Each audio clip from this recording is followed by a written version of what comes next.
বরিশালের ভাটিখানা এলাকায় এলাকাবাসীর বাধায় থেমে গেল শত বছরের পুরনো মোল্লার পুকুর ভরাটের কাজ।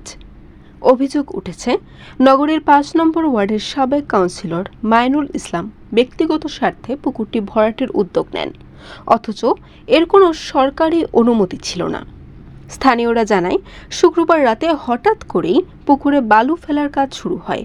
তখন এলাকাবাসী বাধা দিলে কাজ বন্ধ হয়ে যায়। তাদের দাবি, এই পুকুর শুধু একটি জলাশয় নয়, এটি পুরো এলাকার জীবনের অংশ। প্রায় ১০০ বছরের পুরনো এই পুকুরে প্রতিদিন শতাধিক মানুষ স্নান, অজু ও নানা কাজে ব্যবহার করে থাকেন। এমন এক সম্পদ ভরাটের উদ্যোগ নিয়ে জনরোষে পড়েছেন সাবেক কাউন্সিলর মাইনুল ইসলাম।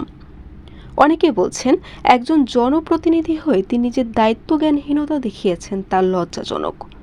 পরিবেশ অধিদপ্তর জানিয়েছে, নগরের মধ্যে কোনো পুকুর বা জলাশয় ভরাটের অনুমতি দেওয়ার প্রশ্নই আসে না। এদিকে বরিশাল সিটি কর্পোরেশনও জানিয়েছে, তারা ইতোমধ্যে ব্যবস্থা নিয়েছে এবং ভরাট কাজ বন্ধ করা হয়েছে। এলাকাবাসী বলছে, যিনি একসময় জনগণের প্রতিনিধি ছিলেন, তিনিই আজ জনগণের সম্পদের ক্ষতি করতে চেয়েছেন।